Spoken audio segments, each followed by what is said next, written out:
told to be dedicated to prayer. Trouble is, I've got other things to do and other ways to be entertained. So if I'm going to sit down and pray, I want to be darn sure that it's worth my time. In our culture, we like to know exactly what it is we're getting into before doing it. Case in point, how many of you need to see several pictures of a restaurant's interior before even deciding to step through the door? There are very few things that we decide to do in which we don't know exactly what it is we're getting into.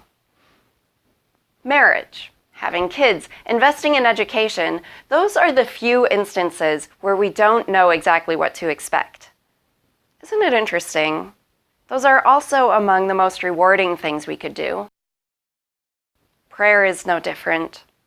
Taking the risk of investing in prayer has the potential to grow your personality, to transform yourself, to balance your mind. You don't know what you're getting into when you start this practice.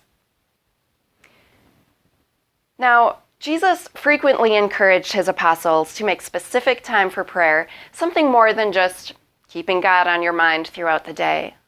He would send them off to pray while saying things like, "Pray that the Father's will may be done in all your experience." It sounds very grandiose, but what Jesus was doing was teaching them that this was worth their time. Now, the Urantia book differentiates between prayer and worship, but engaging in both of these will have an effect on our minds, causing us to show greater wisdom and love in life situations, so that we may not know specifically what God's will is, but we will, nonetheless, be better at carrying it out.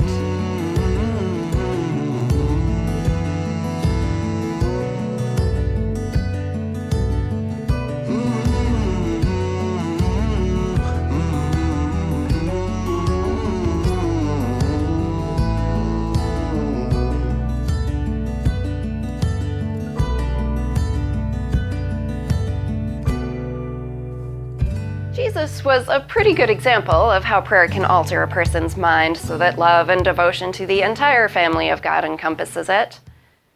But honestly, he's almost too perfect an example to be completely relatable. Of course, prayer worked for Jesus. The person who I want to see successfully using prayer is someone who's right in front of me. So the apostles may have had Jesus right in front of them, but do you know who we have?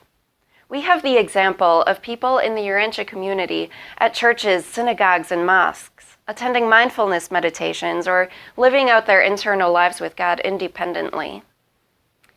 And these people aren't inherently special in the way that Jesus was, but they say that prayer is transforming.